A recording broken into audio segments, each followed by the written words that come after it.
It's the way to go. Eat a fig, not a pig. Let your kindness show. If it's your wig or a jig or a swig, do you dig? Big. It's the way to go. It's Big Fat Vegan Radio. When something's fat, there's a lot to show. It's gotta be fat to help the movement grow. Making fat loud chat that won't be flat. It's fat. And here's our show. It's Big Fat Vegan Radio. Got that vegan glow, like a drag queen calling Patrick Goudreau. I'm a YouTube vegan cooking up good eating. Veganism makes me glow. It's Big Fat Vegan Radio. All right, vegans, all together now. When something's fat, there's a lot to show. It's gotta be fat to help the movement grow. Making fat loud chat that won't be flat. It's fat. It's the way to go. It's Big Fat Vegan Radio.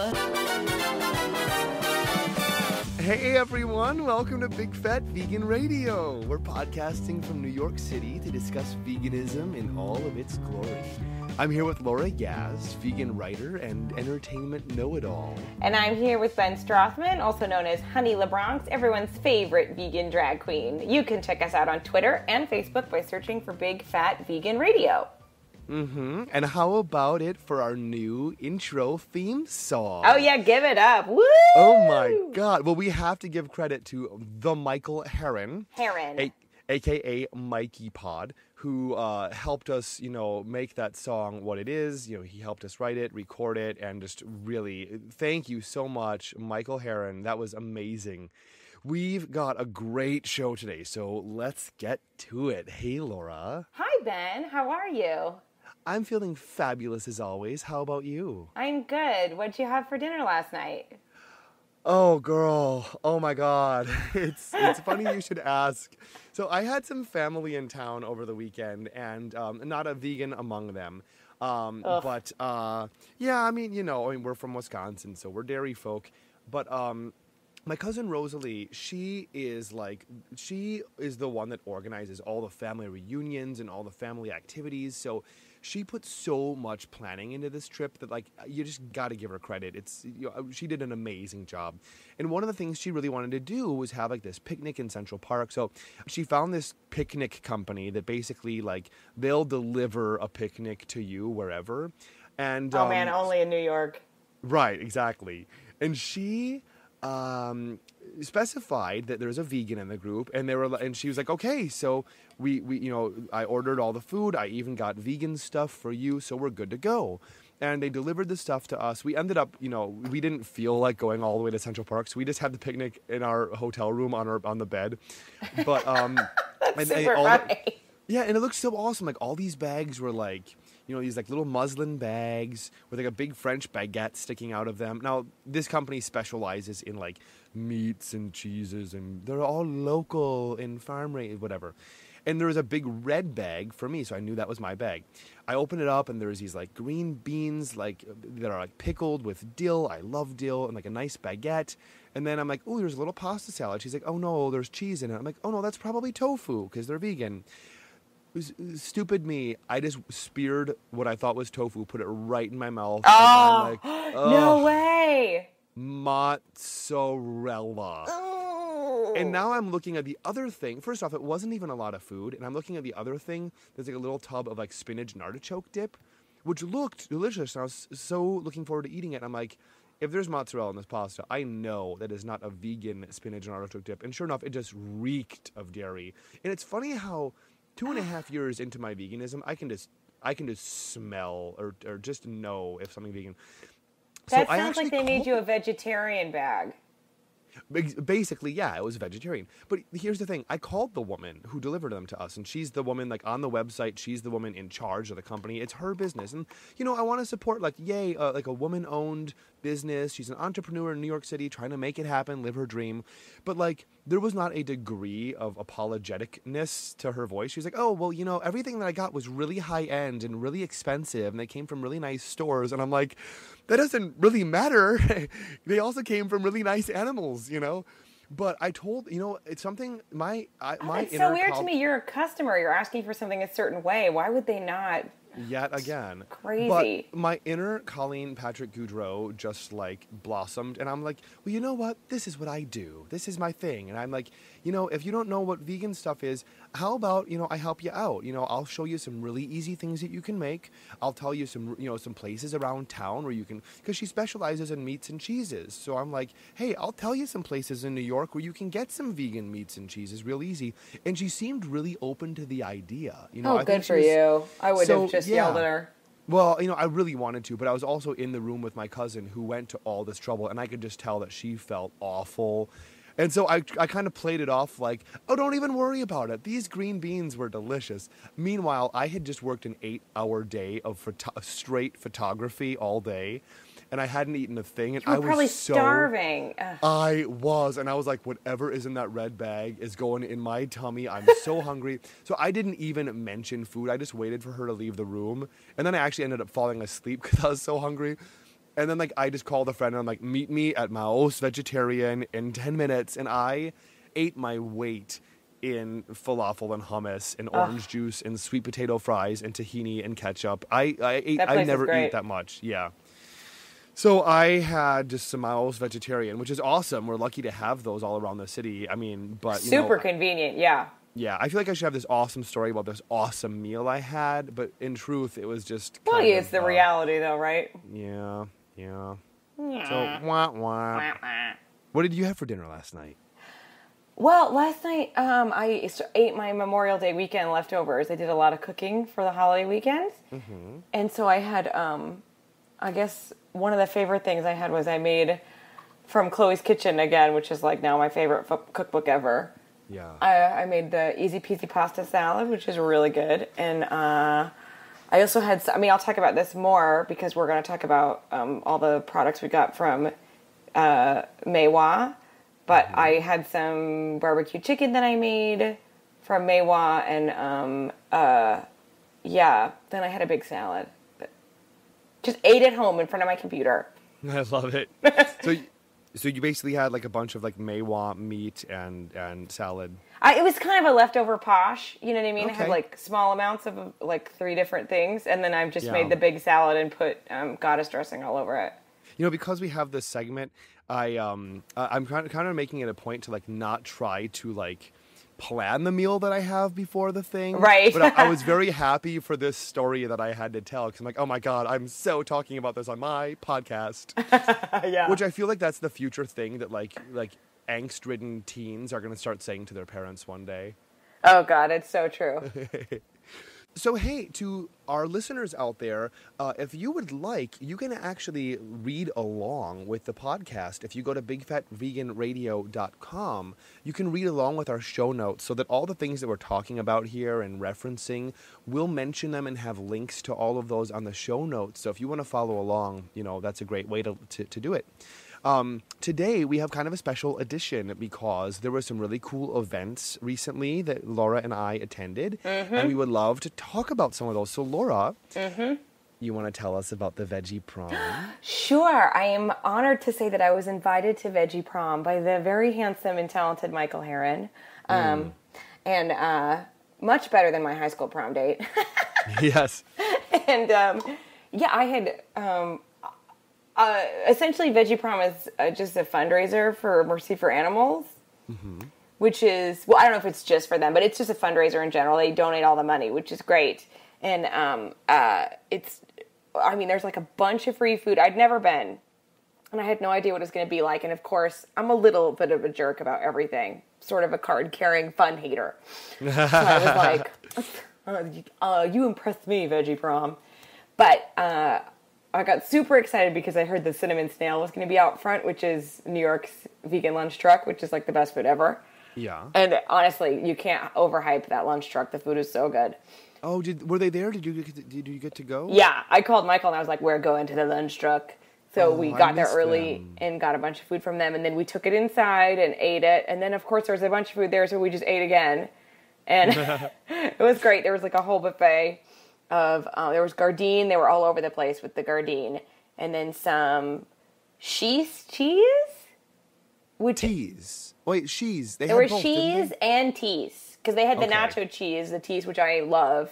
Yes. And then they had like solid cheese, which I'm never interested in because I hated cheese like that. Really? Yeah, I hate it. I sort of hate cheese, to be totally honest. Okay, you're talking about my woman. So I wasn't excited about the cubes of cheese, but Michael ate them. And then there was a dessert buffet, which was my jam. And I got really excited because I love cake bites. Cake bites were there. Gone pie treats were there. So much good stuff was there. I love gone pie. Oh, yeah. Barbara's great. She's awesome. Oh, my God. You know, let me just say, I just about hate every vegan brownie I ever find anywhere. And someone gave, no one ever gets them right. And someone the other day handed me a vegan brownie from Gone Pie.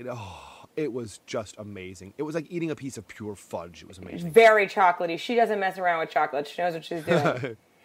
She don't play. But yeah, so then the DJ was totally great. Wasn't she though? Oh yeah, no, she was totally great. I mean, I can't say enough fun things about her. She did a great job. And so then after we ate all that food, I just literally danced until 11 o'clock. Yeah. Or 10 o'clock or something. When I felt and then Michael's like, oh, I'm tired, let's go. And I was like, oh, it's okay. And we left, and we were walking, and we got lost like 4 times. I'm not kidding. It's ridiculous. Yeah. So we're walking in circles, and then I'm practically run over by a cab, and I turn around, and Honey LeBronx is in the cab. Yes. That's so funny, because I was in that cab, coming from another gig, actually.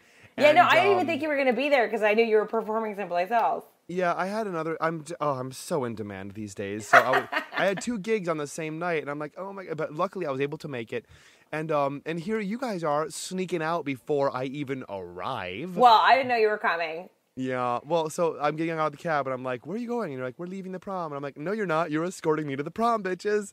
So we went back to the prom. Where I ate more cake bites. Well, we all just ate again. They should really call it the Veggie Prom and Food Orgy, because it's basically a food orgy. I was so shameless. First off, I looked gorgeous. You did. You looked really pretty. I have a really funny picture of you eating a chicken finger. Yeah. Well, any picture of me that night is probably going to be a picture of me eating, because as soon as I got there was nothing for me to eat at the prior event. So I got there. I'm like, hey, everyone. And then I just crouched in a corner with, like, plates of just food, and I couldn't really find where all the food was. Like, I didn't make it past the cheese cubes of vegan cheese. Yeah. So I'm just like shoving cubes of cheese in my mouth, shoving Dandy's vegan marshmallows in my purse. Oh yeah, marshmallows. I have a gluten-free friend, so I'm like shoving double chocolate gluten-free cookies in my purse. You got to have a purse at an event like this. But I also have to agree, the DJ was DJ Lil Ray. She was terrific, yeah. And I never noticed music like that. Like, I never noticed, like, oh, yeah, DJ. Oh, I do. I noticed that stuff. But I had to go upstairs. I went up to the DJ booth, and I tapped her on the shoulder, and I just gave her 2 thumbs up. And I'm like, you are amazing, and everyone is having such a great time. Yeah, she played some Whitney Houston. Oh, my God. She was so awesome. Yeah, I like it. Very 80s. I am a trained dancer. But I do not just bust a move on the dance floor. Unless there's choreography, I will not dance. Yeah, I couldn't believe you didn't want to dance. I thought that was so strange. I didn't think I wanted to, but you know who was there? My hero, Eric Hoff from the Vegan Bodega. He was there with his gorgeous wife, Gita. And Love she them. was like, and she, not knowing that I'm a dance-ophobe, a dance floor-ophobe, to be honest, she was like, I'm so excited to dance on the dance floor with the Veggie Prom Queen. And I was like, oh, girl, oh, no, I'm so sorry to inform you. I do not dance. And she looked like I just stepped on her heart. And watching you and Michael dance was so much fun, because you guys were just, like, so joyful and so into it.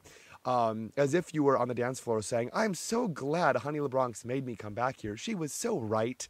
But I went out on the dance floor, and I was tearing it up with Gita, and I had such a great time. But yeah, the DJ was amazing. There's actually a little interview with her, because she is vegan. She's really awesome. So there's a little interview you can read with her that I'll put in the show notes. And I gotta give a shout out. You know, my first year at the Veggie Prom, I was just the photographer as a man. I was there. And this year and last year, Shoshana Frischberg Izzo a friend of mine. She was there taking photos. They look amazing. Oh yeah, and she the was pictures so of us much are fun. so cute. Yes, we got some great pictures out of it. We did. So you can check those out on our show notes as well. And just a huge shout out to Jessica Mahady, who is she's with Veggie Conquest, and this prom is her baby, and every year it gets bigger and better. It's just I can't believe even last year. It was only the second year, and I'm like, wow, this is already like such an institution. Like this is such a established, thing, and I'm so happy that we have one. So we're so lucky to be. I just can't vegans. believe how much fun I had, because I got to be honest, I didn't think it was going to be that much fun, and I had a crazy good time. Oh my! Is this your first Veggie Prom? You didn't go last year? Does that sound like something I would go to? I'm a stick in the mud. You think I'd go to a prom? I don't even dance. You're a drag queen. Well, yeah, but I mean, and I'm not just any drag queen, of course. You didn't just go to prom. You're prom queen. Point of fact, I should mention, yes, that last year I was nominated and crowned Veggie Prom Queen 2011. And I will just say I was not happy to go to prom this year because I knew, I'm like, they're going to take my crown from me. To give your crown away. But I was so excited to see Rachel Kay, our big fat vegan radio Wonder Woman. Our friend, vegan Wonder Woman. She won Veggie Prom Queen this year. Of course and so she did. the very handsome David Koropkin. Well, he didn't win Veggie Prom Queen. He is the new Veggie Prom King. So I'm so happy to see such an adorable couple. Also so nice. I met him there that night. He was so nice. Yeah. So that was pretty awesome. Just big props to everyone who was involved. It was such a really, really awesome event. And also another event that they happen around the same time every year. It was the 5th annual Veggie Pride Parade. I should know, because this is my 3rd year in a row, that every year I go, I get a horrible sunburn. And I just always forget that I'm going to be out in the sun for 5 hours in a dress. So I got the most ridiculous, obvious cross-dresser tanning line, and it's horrible, and I'm going to have some explaining to do to the next fella that gets my shirt off, but that's all I'm going to say. But so every year I march in the parade with a megaphone, screaming and chanting and leading the crowd in chants, which is why I blew out my voice. So that's why I sound like Peppermint Patty today. So you sound great, sir. Well, thank you, Chuck. So if any lesbians are getting turned on by the sound of my voice, you should know that I also dress like a lesbian too. So, but I heard some amazing speakers there. Adita Bernkrant was there. The amazing ballsy Dave Warwack was there. He actually ended up staying at my apartment because he was visiting from out of town, and I let him crash at my apartment while I was staying at the hotel with my mom. Fun! So like I'm recording this podcast in my bed, and like Dave Warwack slept here. So I'm just gonna go on record saying Dave Warwack goes home with drag queens and sleeps in their beds. When the drag queen's in a hotel nearby. Yeah, I wasn't in bed with him, but he was in my bed. That's all I'm saying. And Jasmine Singer was there, and she spoke so beautifully. I actually got some video of her speaking. Speaking. I will post that to the show notes as well. She was just so inspiring, and we had such beautiful weather. And yeah, she's never afraid to really say, I don't know, she's great. She really went there. You know what was interesting about hearing Jasmine Jasmine she goes speak? there. She's not afraid to really say the way things are. You know what I mean? I like that a lot. Yeah. And you know what was really interesting about hearing her speak is that here we are. It's literally preached to the choir fest, because the people that are mostly there are a bunch of vegans.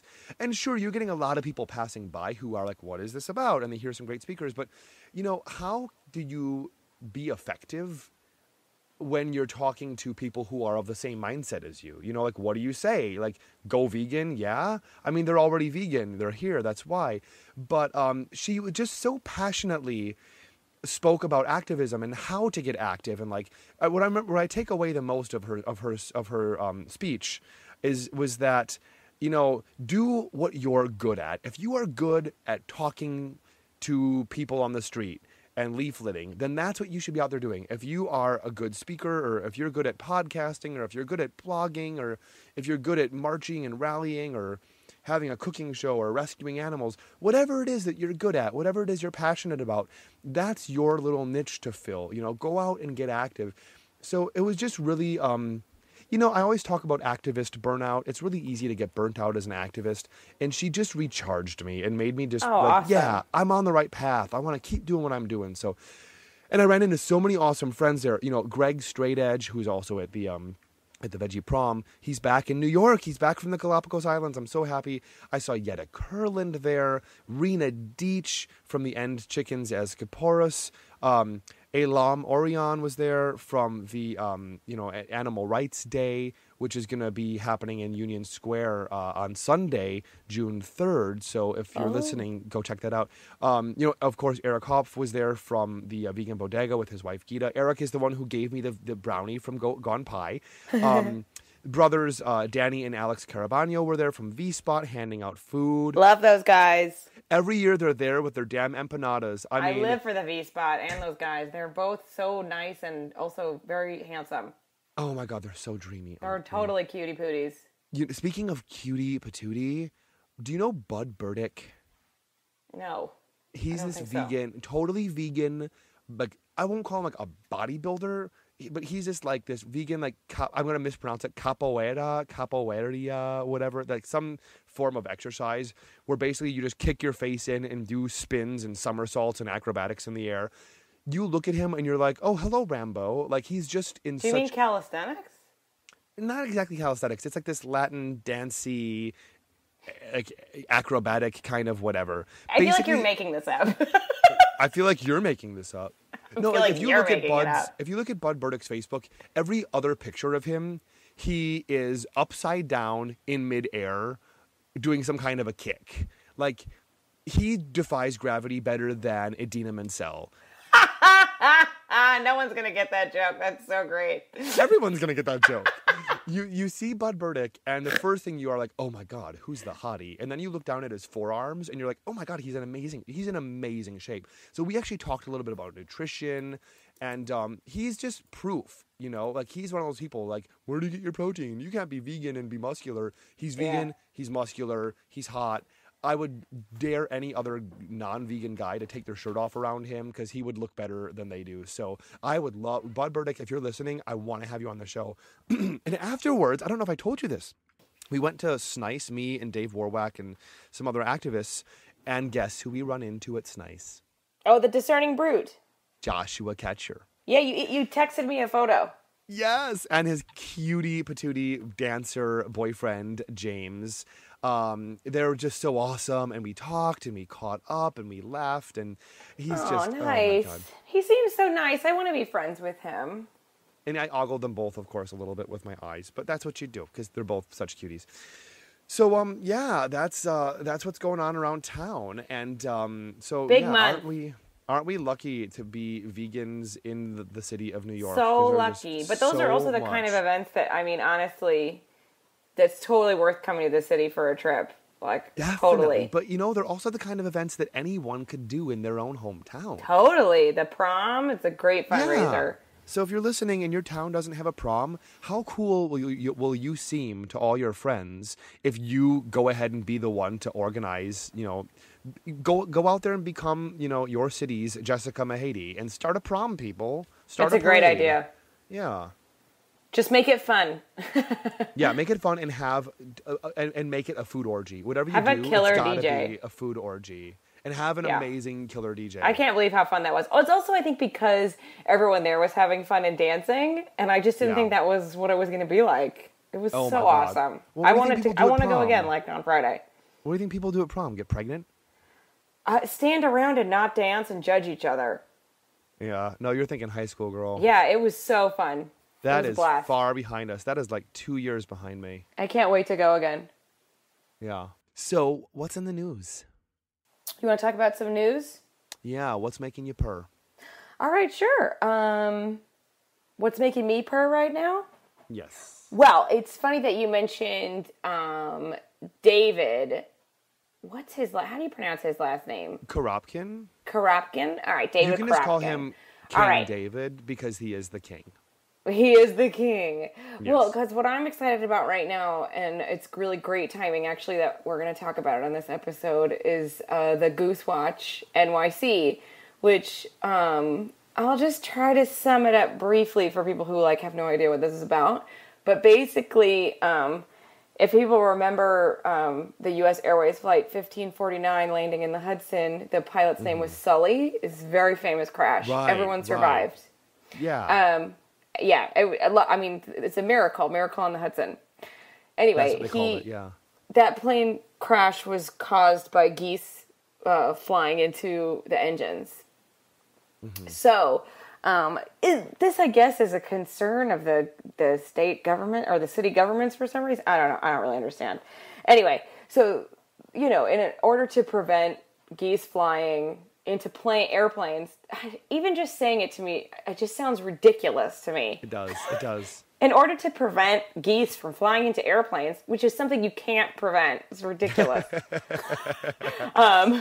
They unfortunately really killed a lot of geese that year, and in Brooklyn's parks. And one of the main parks that they killed 400 geese in was Prospect Park. So the residents in the Prospect Park area were really outraged because it just happened. Like, literally, people just went to the park one day and were like, where are all the birds? They were just, like, gone. And so, everybody looked into it. They realized this is what had happened. And it's just this really shady thing they're trying to do as underground as possible. So this David spearheaded this wonderful program called Goose Watch. And what they do is it's just accountability. They're just trying to capture what's happening. So basically, once molting season begins, which is in the summer, which is when the geese are really vulnerable because they have babies and they can't fly after they molt, that's when they scoop them up and they gas them. It's horrible. Oh. I know, it's totally horrible.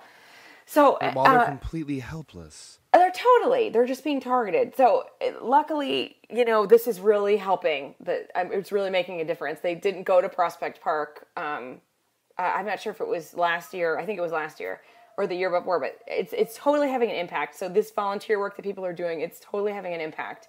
Prospect Park wasn't hit. They overlooked it one year because they knew there were so many people there with cameras to capture it. Yeah. So it's great. So you can totally get involved, and now is the time. It's perfect time to start getting involved because it's about to kick up. And it's not just Prospect Park. It's Inwood Park. 2 years ago, I was living in Harlem, and I was going to City College, and I was following a blog about Inwood Park's Goose Watch at that time. I wasn't even vegan. I just was totally interested in it because it's horrifying. So anyway. So this has been around for a while now. Yeah, since 2010. Mm-hmm.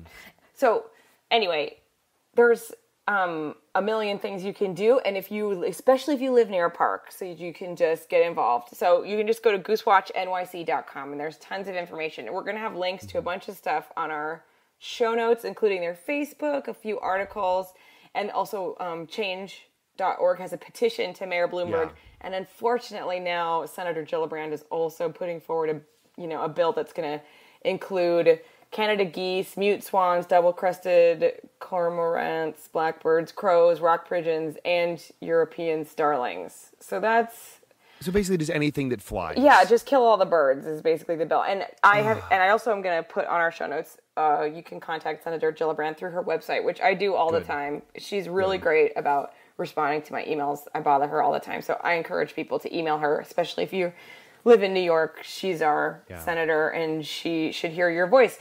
So, you never, I don't want to get too into this, but never forget how powerful Michael Bloomberg is. He's one of the richest men alive. He's incredibly powerful. And if he wants this bill, then, he's got a lot of stuff in his pocket. I mean, he's basically got a lot of money in his pocket, which equals a lot of people. So, if, just make your voices heard and really, I would say get involved if you can. It's great.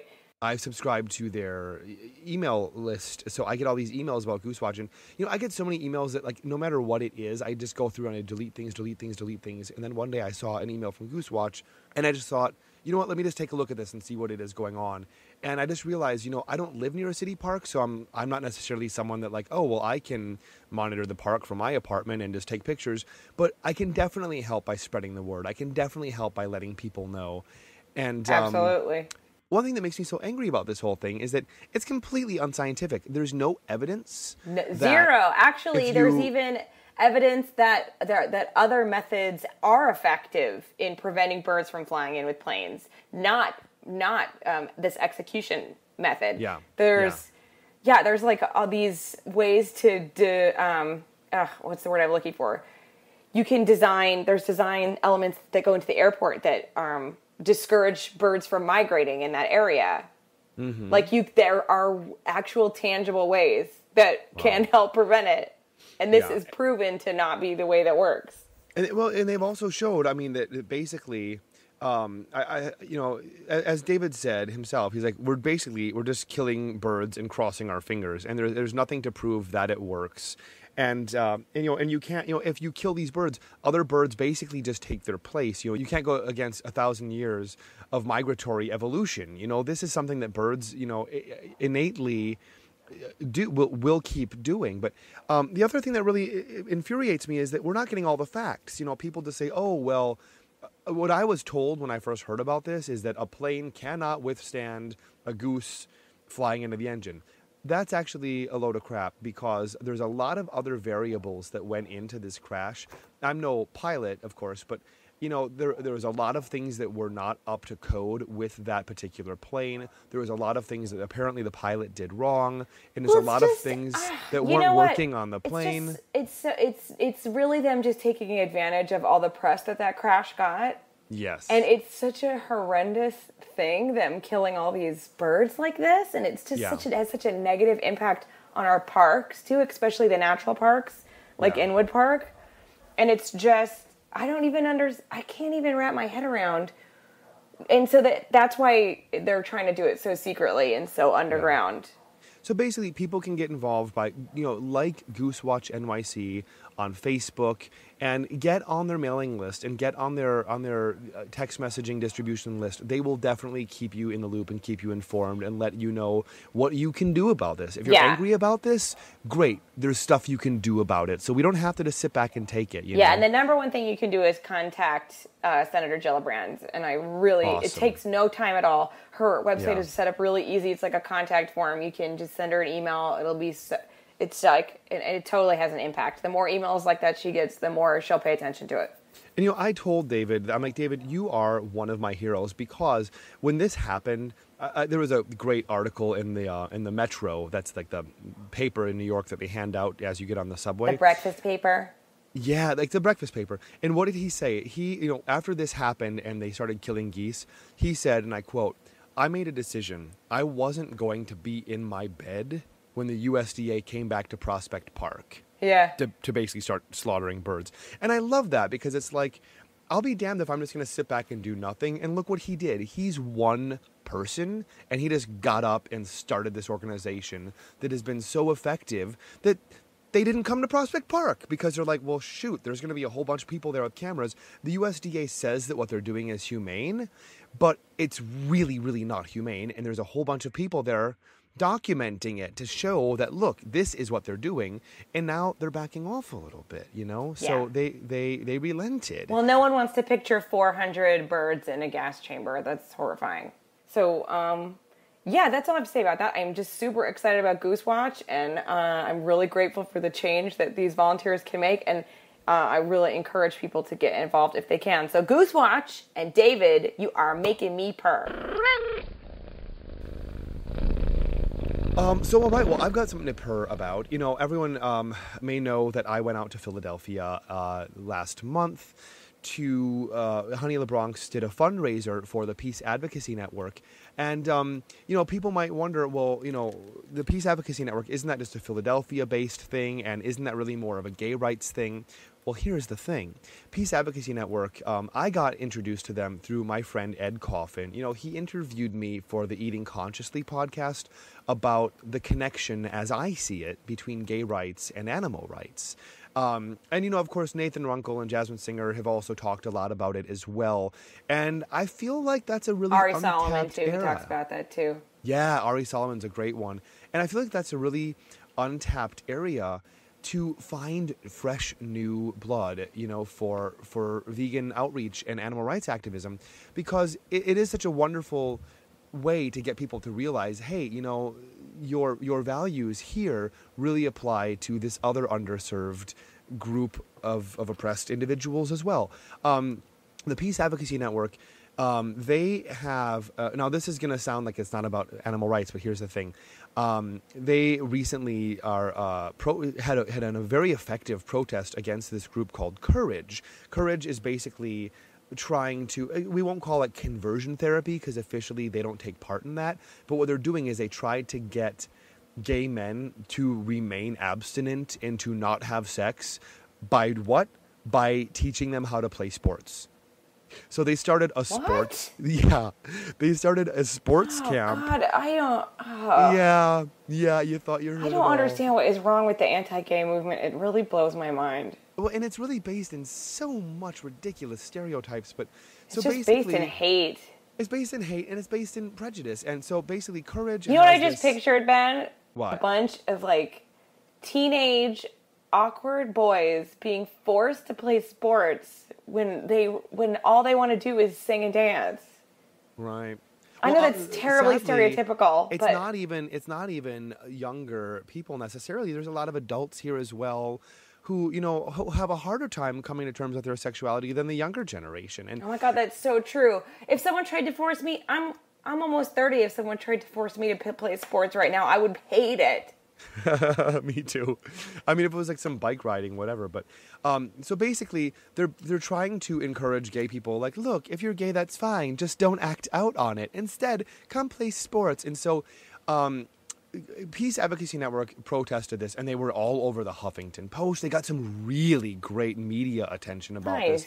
But here's the thing: they had like 30 people show up to this protest. Most of them were non-vegans. And now these non-vegans get involved in Peace Advocacy Network, and they're like, wait a minute, we're also now protesting the horse carriage industry? Oh, well, I thought this was about gay rights stuff. Well, tell me more about the horse carriage industry. Why are we protesting that again? So they basically get people who are for animal rights, and they get people who are all for gay rights, and they get them to come together, and it's just a really great way to, expand, the tackling oppression beyond just humans. It's a great way to reach out to non-vegans to get them to consider animal rights. But other things that the Peace Advocacy Network does is, just like, you and I are here in New York City protesting the horse-drawn carriage industry, they're also doing it and have been doing it for years, protesting that in Philadelphia. So you can actually go on their website and learn about that. It's peaceadvocacynetwork.org.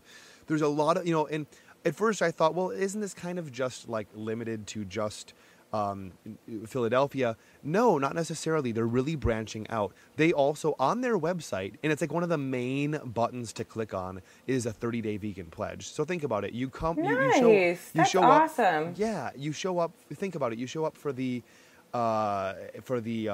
conversion therapy, Courage sports camp protest. And then you go to their website and you're like, what's this 30-day vegan pledge? Why is this what we're doing? They this year they've done vegan pledges in Philly, upstate New York, North Carolina, Seattle, Utah.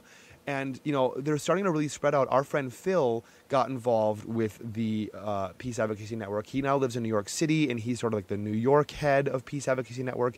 They're also expanding to Washington, D.C., and really across the Northeast. So they're a really growing group that could use a lot of people's help. All you got to do is find them on Facebook and like Peace Advocacy Network on Facebook.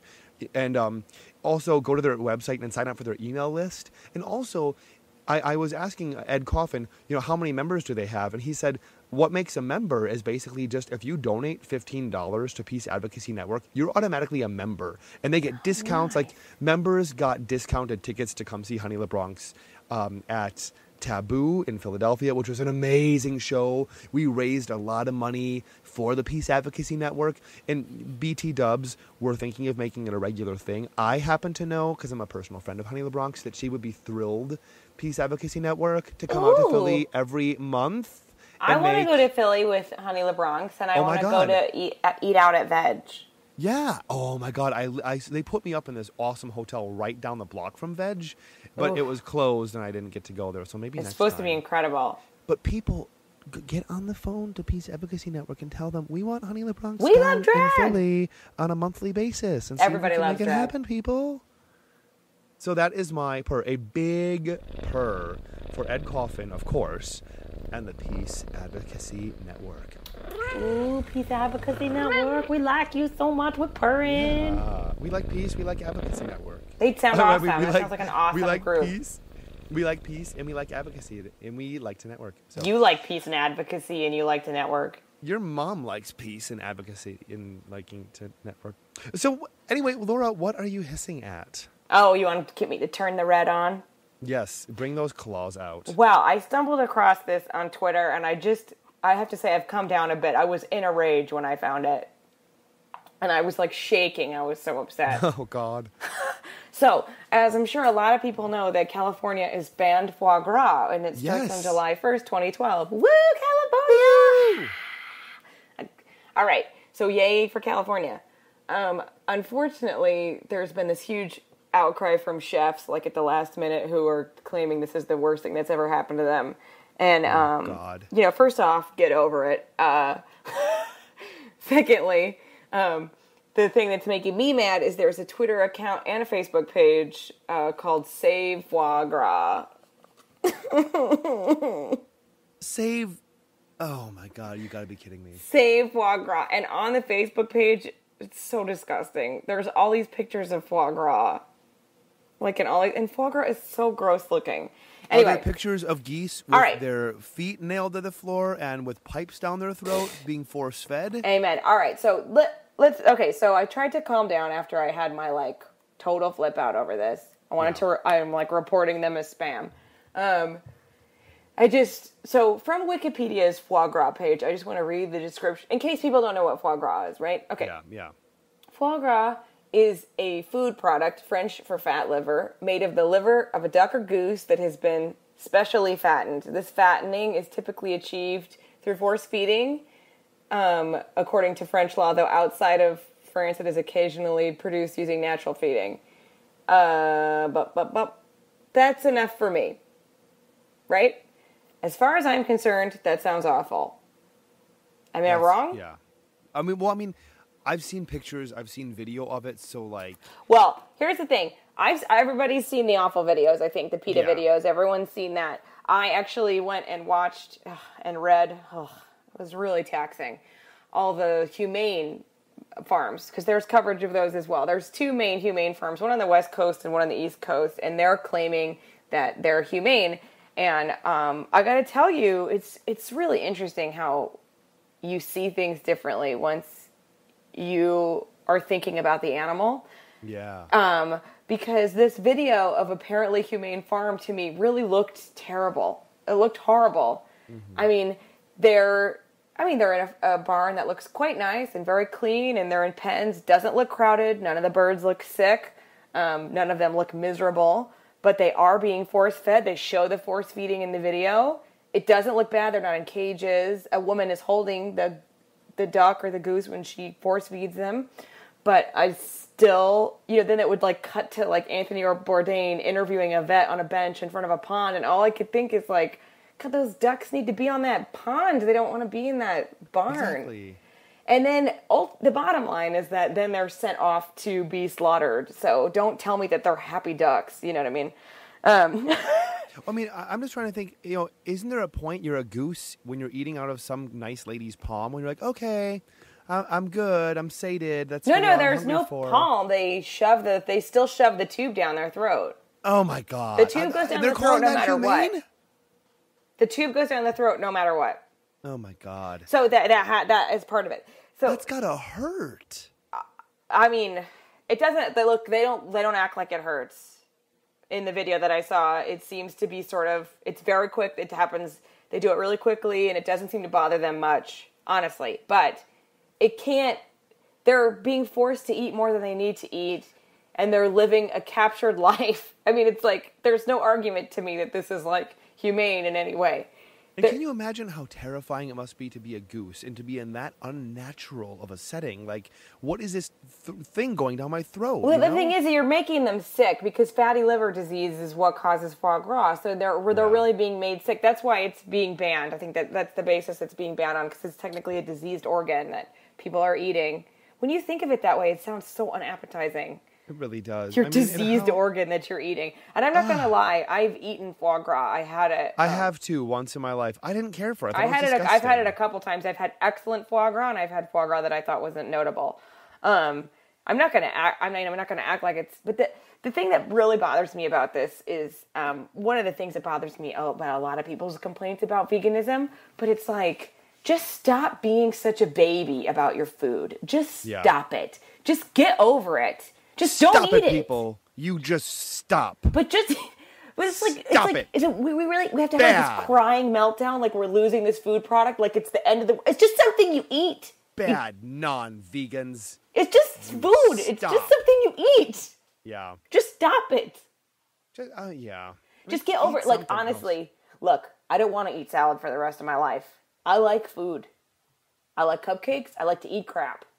You know what that makes me think of for some reason? Just a huge throwback to the start of our podcast. Okay. I just keep thinking about this lady with this picnic company. And, okay, the name was Perfect Picnic NYC. Take that, Perfect Picnic NYC. Find their company and just say, like, ooh, this sounds like fun. Do you have vegan options? Like, just let her know. Make your voices heard. Be like, ooh, you don't have vegan options? Well, it's not such a perfect picnic after all. But here she was like, oh, I don't know what to get that's vegan. I don't know what to get that's vegan. I would have settled at that point for a peanut butter and jelly. I was hungry, okay? Give me a PB&J and some fresh fruit. I mean, let's stop acting like I can't go vegan. That would be so weird. Yeah, I know, but I just feel like so much of it is people are like, oh my God, but you don't eat this, but you don't eat that. Why would you eat mac and cheese with no cheese? It's like, just shut up and get over it. Yeah. So you don't get to eat the most delicious thing in the world all the time because you've realized that it's really the wrong thing to do. Get over it. Yeah. Like, stop being such a baby. I'm sure people had to really get over, like, well, how am I ever going to plow my fields if I don't have all these slaves? But I treat them so humanely. Every now and then I let them indoors. You mean I'm going to have to pay all these people? Ugh. Anyway, well, so that's a big fat hiss for the Save Foie Gras campaign. I'm going to encourage everyone to tweet at them and tell them that they are fools.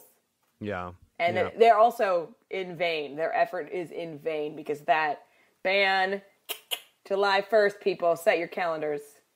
Oh, I can't wait for that. Let's go to California in July and not eat foie gras. Let's go to California on July 1st and just point and laugh at people. And just walk around and be like, do you love foie gras? You can't eat it here! I love it. Or we should go out there with some faux gras. Did you see they had that at the Veggie Prom? Oh, God, I live for faux gras. But you know what they have a new product of I can't say enough good things about faux gras. It's delicious. But they have a new product that they make called, but they changed the name and I don't know if I remember it. It was Basilico. The basil stuff? Yes. But they changed the name, so they changed it to Basilicata, I think. Oh, what is it? Whatever, it's like a basil cashew spread. Oh, that's right. Basil, cashew, I think a little lemon juice or sea salt or something. It's like, after I had a couple bites of that, I was like, I don't need to have sex for a while. Yes. This is excellent. It's the Regal Vegan. Just look up the Regal Vegan. It's her food. Regal Vegan, that's it. The Regal Vegan. Oh my God, whatever their basil spread is, it's amazing. It's amazing. But faux gras is better than anything, and it's so good for you. Ben, what are you hissing at? I would like to hiss at Beano. Beano? I've been fooled, girl. I've been duped, okay? Wait, I check labels. I've never taken Beano. What's it for? Well, Beano is, it's like that little supplement you take for gas. Like when I went vegan, I tried to start eating, lately especially, I tried to start eating a lot more like salads and healthy stuff and raw produce and whatnot. So, I try to have like a nice big raw spinach salad a couple of times a week. And when I do, it makes me really, really gassy. Sorry if that's TMI, but I'm sure there's a lot of, what do we talk about other than pooping and farting? We're vegans. But, so I would always take like 2, you're supposed to take like 1 or 2, but like that really never did it for me. So I'll take like 2 or 3 Beano with the first couple of bites of food. And then I'll kind of like take it again halfway through because I never really found it that effective, but it kind of works. Oh, you got to embrace your gas, Ben. Stop fighting it. No. Seriously, this is kind of like it flips a switch, girl, and it just like it kicks it into high gear. But I don't know what made me check the label one day. But one day I'm reaching for my Beano and something just says like check the label, and so I do, and I'm like gelatin. Ugh, I'm sure that's animal gelatin. Wait a minute, what's this? And you know how when you look after the ingredients and it will say contains wheat, soy. It will list any allergens, like, okay, here's the ingredients, yeah. But then after that, it's like, basically, this contains wheat, it contains soy, it contains dairy. You know, like any allergenic things that are in the ingredients, it will sort of outline for you what allergens are in there. Well, the bottle says, it doesn't say contains wheat. It doesn't say it contains soy. It doesn't say contains a milk ingredient. It says contains cod, flounder, redfish, and gelatin. That is so gross. Cod, flounder, and redfish, and gelatin. I've been chewing up fish. Like, I don't even want to know what part of those fish goes into Pinot. Like, that's disgusting. That's totally disgusting. And I've always thought, you know, and I hate to say my apologies to whoever out there I've given that advice to. I'm like, oh yeah, we'll just get some Pinot and just get used to it. So I started asking myself, like, well, what else can I take? And sure, if you go online to some vegan sites, there's vegan Beano. Just Google vegan Beano and you'll find it. It's not hard to find. But I went to the Whole Foods and I found, first off, I found a lot of like natural gas and bloating remedies, but even a lot of those had like milk ingredients and other, you know, bogus ingredients. But I found this company, Gaia, whatever, Gaia, Gaia Herbs. They have a product called Rapid Relief Gas and Bloating, and it's basically got like chamomile, cumin, I never know how to pronounce this. I always get so embarrassed. Anise. All I know is it's not anus. So it's got... I don't know how to pronounce that either. It tastes like anise. Let's say anise. It's got lemon balm and caraway and peppermint and fennel seed and marjoram. So they taste delicious. Oh, and it's got like active charcoal is like the main ingredient. So does it have charcoal? I think it has charcoal. So they first off taste delicious. Like all day, my breath was just like fennel-y, licoricey, pepperminty, and just 2 of these capsules, which is the exact recommended serving size, was so effectively stopped any and all gas, whereas the Beano never even did. The Beano did a piss poor job, and this stuff not only canceled out the gas, but I had delicious breath all day. So I love that because I used to take Breath Assure. I've never found anything like that. Oh my God, all day I had amazing breath because of this stuff. So if you don't want gas and bloating and you want delicious breath, get some Gaia Herbs. Or here's some natural gas remedies that I found online. First off, everyone talks about papaya enzyme helps you break down all the things that make you gassy. Or just after you eat 1 tablespoon of fennel seeds or coriander seeds. Those relieve gas and bloating. 2 teaspoons of raw apple cider vinegar, or chew peppermint after meals. It will soothe abdominal muscles. Some chamomile tea. Yeah, peppermint's really good for your tummy. Ginger tea, chamomile tea, peppermint tea, or even just drinking hot water. It helps speed up digestion.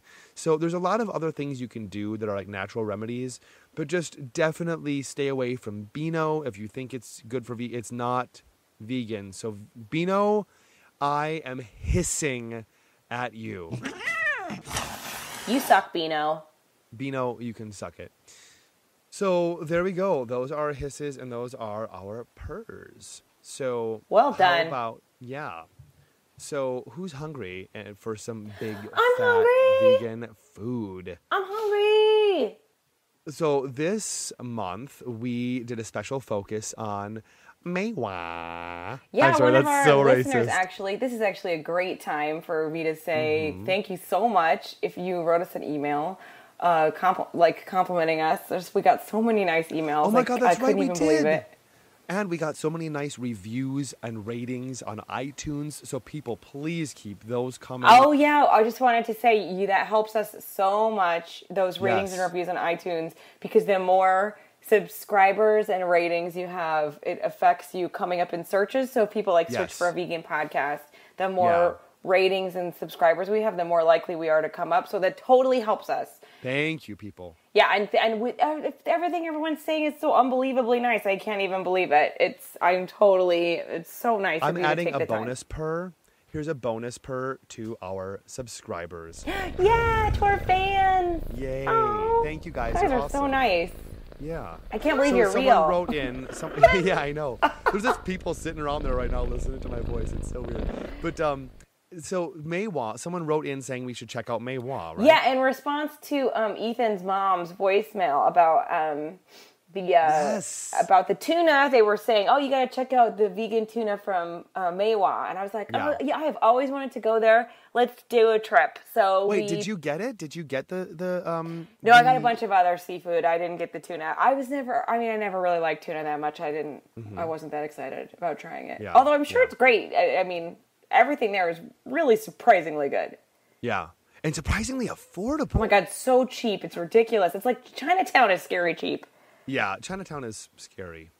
But I just have to say, I'm just kind of weirded out by Chinatown, and so luckily Maywa was just kind of like I didn't really have to venture into Chinatown to get there. I was just like, it was just It's on nicely the on the outer edge. Yeah, but I bought. We have a funny picture we'll post in the show notes. I bought my height in vegan meat.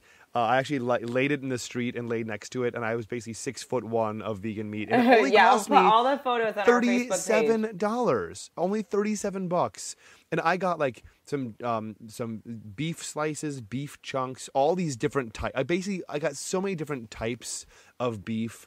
I think I got a couple of different types of chicken. I got these like vegan burger patties that look so delicious. Yeah. You know what we skipped saying? We didn't say what Maywa was. Oh yeah. Maywa is like just a vegetarian meat shop in Chinatown, and Yeah. they also have other foods too, but primarily the meat's frozen, and then a lot of TVP and dried foods. Texturized vegetable protein. Yeah, I feel like you got a lot of the dried stuff, and I got mostly frozen stuff. Well, I got mostly frozen stuff. I just got Did two you? of the dried stuff, yeah. And I'll get into it a little bit more, but I didn't really like the dried stuff as much as the frozen stuff. The frozen stuff, I mean, you can't beat it for flavor. But yeah, Maywa, you know, you go to a lot of restaurants in New York City, like at Food Swings, you get their buffalo wings. Those all come from Maywa. Maywa is a huge national distributor of vegan and vegetarian meats. But most of the stuff I found there was pretty much vegan, even if it's labeled as vegetarian. They confirmed, yep, it's all vegan. And And their the staff facility, was really sweet and helpful. And so sweet, so helpful, super clean and bright and organized. It was a lot of fun to shop there. yeah, well, I was looking at some I bought a bunch of goofy stuff, and I was looking at this half chicken. And I was like, I don't want to buy this half chicken. And then the girl who was like, you know, the sales girl who was helping us, she said to me, she goes, "Oh, get it. It's delicious." And it's the best thing I bought. Did you have it? I ate the whole thing. Oh my God. I love it. And what I did was I made homemade barbecue sauce, and I baked it in the homemade barbecue sauce. Oh my God. I mean, it was incredible. My roommate was like, "This is so good." I'm so hungry while we're recording this. I'm so jealous. And tell us what else you got. I got the lobster, the whole vegan lobster. You have a picture of that for the show notes, right? I do. It's ridiculous looking. And I was really uncomfortable making the lobster. Yes. So I boiled it, and I'm thrilled to say that it didn't scream. Fun fact, you know that's not the lobster screaming when you boil a lobster. Oh, it's the air or something? The sound is actually basically its shell, like, creaking, or like the air pressure of its shell expanding. It's not actually screaming, but it's still being boiled alive. And still trying to get out of the pot, too. They will try. Yeah. They will try to get out of the pot, poor things. Yeah, you know, lobsters can live 100 years. Really? Yeah, they're amazing. Anyway, but I used to, you know, I should say that, you know, I mean, everyone has these things. My favorite food was seafood, and also I really loved eggs. So those are the big ones for me. That I'm always searching for something that's going to remind me of what those foods tasted like. And so I got the lobster. I also got some shrimps, which I've actually had before, and I've had them at Soy and Sake. I know they use the Maywa shrimps. They do them really well. And are you saying shrimps? What? Are you saying shrimps? Shrimps. Okay. What does it sound like I was saying? Well, it's shrimp is the plural. Oh, shrimps? No, shrimp is I shouldn't say shrimps? Singular. I'm totally embarrassed shrimp, right now. I got some shrimp. I got some shrimp. Okay. Whatever, it's vegan. I'm sorry, I'm full on laughing at you on the air. Shrimps. Everyone, as you're listening, point at Laura and laugh. You should see the face I just made. I made a really sad, everyone's pointing at me face. Okay, I'm sure they felt it. Anyway. So let me tell you about the lobster, because that's the wild one. Yeah, how was it? It weirded me out to look at it, because it looks like a whole lobster. It's weird. Well, the funny thing is, I read the ingredients. There's no soy in it.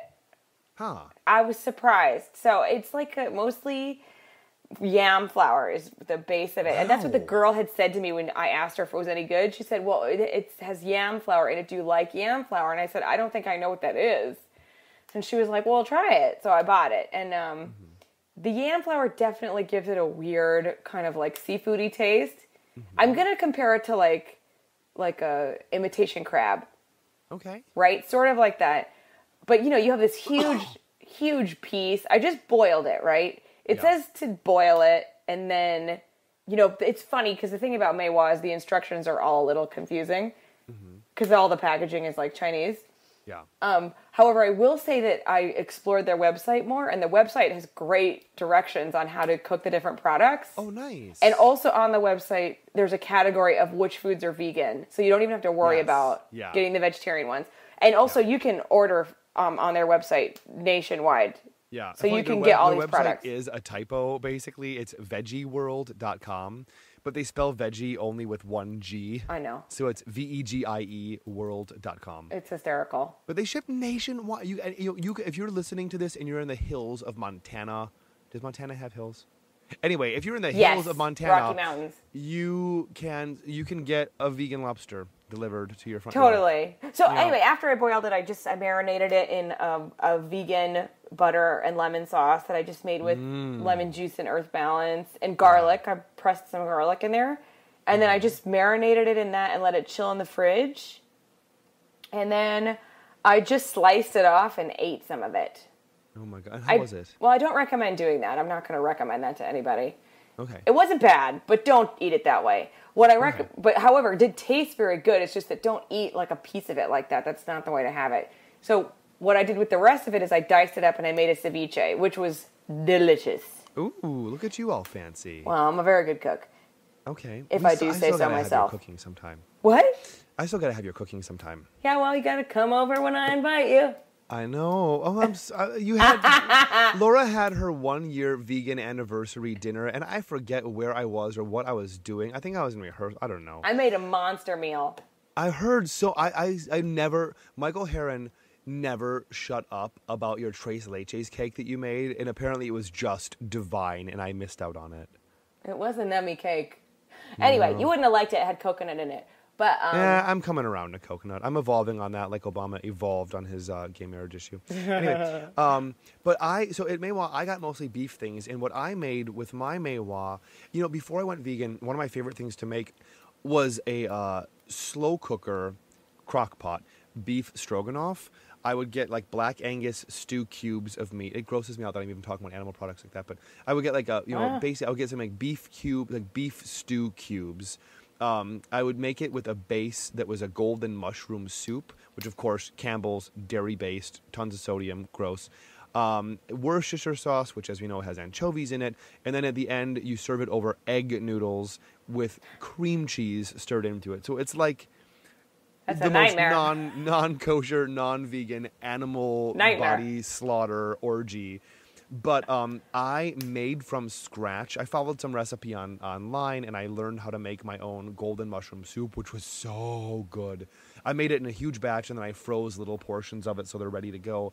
So I made that, put that in the crock pot. Did you get my email instructing you how to freeze soup? I did not. I know that you totally commented. replied and told you how to freeze soup.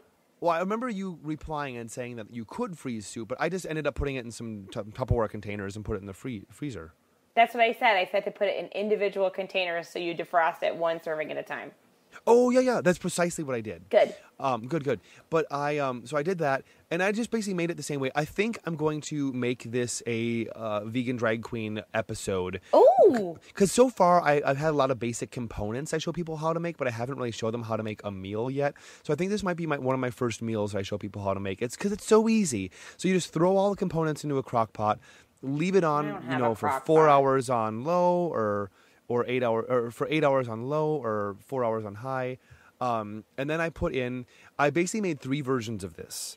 I made a version with the dehydrated Maywa vegan beef chunks. I made a version with the black pepper steak. slices, the frozen ones. And then also my friend Phil, he's gluten intolerant. So I actually was able to make the entire golden mushroom soup gluten-free. The only gluten in the recipe was like to make a roux out of some oil and flour. So I just used arrowroot starch. It was just as good. That's a great substitution for that. Yeah. Well, I was going to use some cornstarch, but he said sometimes some corn products can have wheat in them, in some weird way. And arrowroot's actually good for you, so. Oh, good to know. I mean, it was delicious. And I also made sure that I got a gluten-free soy sauce and totally gluten-free across the board. And so for his, I just made it with tofu, sliced into cubes. So I basically made 3 batches, a tofu-based, a one with the dehydrated vegan chunks and one with the black pepper steak slices, which were the frozen.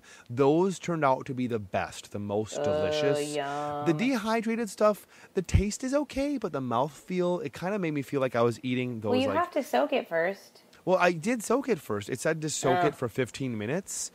In fairness, the package says soak in water for 15 minutes and marinade. I feel like putting it in a slow cooker for 8 hours on low is marinating enough. But, still the flavor was, the flavor was all right, but the mouthfeel was just kind of like styrofoam packing peanuts. Like the new ones they make out of corn that disintegrate in water. It kind of felt like a weird texture in my mouth. But the frozen stuff was just a lot better. So that was the winner for me, was the frozen black pepper steak. So really delicious stuff. Oh, and fun fact, at the Veggie Pride Parade, this year and last year, they always forced me to take part in the costume contest. And I'm like, I'm not in a costume, right? I'm just a drag queen. Yeah, that's so offensive. Well, kind of, yeah. But whatever. I mean, last year I won a $100 gift certificate to Hangawi, the Korean vegan restaurant. So like, I'm not going to turn that down. And this year, guess what I won? What did you won? A $50. No, I didn't win. Every single person in it wins, but they just get a varying degree, like a $100 gift certificate for this or a $50 gift certificate for that. I won like maybe 4th or 5th or 6th place. I got a $50 gift certificate to Maywa. Oh my God, you're kidding. That's hysterical. No. Get the half chicken. I already have a freezer full of meat. So yeah, I'll get the half chicken. You got to get that half chicken. It's so good. So we had a special trip. That same day that we went to Maywa, we also went to Champs, or as I like to call it. We made a day. We went to Champs. We went to Champs in Williamsburg. Champs. They're a vegan restaurant. Kind of feels like a vegan, kind of like a diner. Well, they were originally a bakery. Okay. And then they ended up expanding into a little diner. It's very much like a little Brooklyn diner, but their menu's 100% vegan. And then they still have like a bakery display case, and all their baked goods are there. It's pretty great. We went there for brunch. Well, that's their menu all the time. They always have brunch? Dude, they serve breakfast all day. Every day. Oh, okay. I mean, but I don't know if you technically call it brunch, but it's that menu, the one that we had. That's the one that's there all the time. I don't like people telling me when I'm supposed to eat pancakes. I know, right? Don't fence me in. Don't you listen to Big Fat Vegan Radio? This is America. This is America. America. And what America means in Native American is America means land where I get to eat pancakes when I freaking... It means land of the pancakes. Land of the pancakes, people. Seriously. So what did we have? I just remember going into a food coma, and I don't even remember what we ate. All I know is I'm very vocal when I eat. I gotta say that. If I'm loving something, I'm just like, oh, my God. You had the Drunken Cowgirl. I had a Drunken Cowgirl. Which is a tofu scrambled garlic, rosemary, potatoes, chili, cheese, and avocado on Texas toast. It was so many good things brought together. I had the I had the tofu rancheros. Okay. Which I have to say, they really should just call breakfast nachos. Yeah. Because it was nachos with a tofu scramble on it, which I have to say I'm not complaining about at all. Yeah, it was delicious. It was really good. And then we also split a stack of like blueberry pancakes, was it? Amen, we did. Oh my God. Yeah, we did. They were excellent pancakes. Yeah, I remember looking at the house across the street from there and just thinking like, can you imagine just living across the street from this place? Just like, I'm going to go. Well, and then we also got a bunch of desserts. Yeah, we did. We got 3, right? Which are all made there, which is lovely. I love that. Yeah. We got rainbow cookies and a sandwich cookie and some cupcakes. We got a bunch of stuff. Yeah. Oh, yeah. It was like one of those little like Neapolitan cookies. Oh, it was so delicious. A rainbow cookie. Yeah. Well, we'll put, Yeah, the main we'll put thing I pictures. have to say about that place that I mean, the food is all very totally good. I just love that it's breakfast all the time. And I think I remembered being really impressed too by like the wait staff. Like, Oh, they they're got so it. nice there. Yeah, super And nice. they like totally got our enthusiasm. Like they, I kind of am over when you go to a vegan restaurant and you're like, yay, so it's all vegan, and they're like, and it's not a big deal to them. They were so happy that we were so enthused about it, and like they also seemed really excited about it. Yeah, really sweet people. Do you want to say that again when you're not yawning, maybe? Yeah, really sweet people. Yay! I'm tired. So we have come up with a rating system For when we dine out. Well, when we dine out, and it's based on a scale of how many arms up. So we 1 to 4. 1 to 4. So they got 2 arms up from me and 2 arms up from Laura. So champs, we give you 4 arms up out of 4. Congratulations, champs. That's the best you can get from us. Congrats, indeed. It's all about the pancakes. I have a little bit more food to talk about because when I was out in Philly is like I think the third most vegan city in the country. Philly's an excellent vegan city, and I don't know if you God. know this, and I'm going to be slightly tainted because I'm a baseball lover, but the Philly stadium is the #1 most vegan-friendly baseball stadium. Really? Is stadium the right word for baseball? Yeah. Whatever. I love baseball. But yeah, the Phillies, they have the most vegan options. They've got like vegan cheesecakes, cheesesteaks, No way. vegan burgers and vegan dogs. They've great, Can you yeah, their imagine? options in that ballpark are unreal. Wow, that makes me want to go and watch a ball game in Philly. Well, the second one is the Mets. We could go watch the Mets. Okay. Yeah, they're #2. I want to go back to Philly. I had very limited time in Philly, but it was just that's where I met our friend Phil E. Funny enough, Philly. Philly's great. His name is Phil E. on Facebook, and he's From used to live in Philly. Philly. We used to live there. I think he's from upstate New York originally, and he came with us to Maywa and Champs in Williamsburg. Helped carry some of our meat.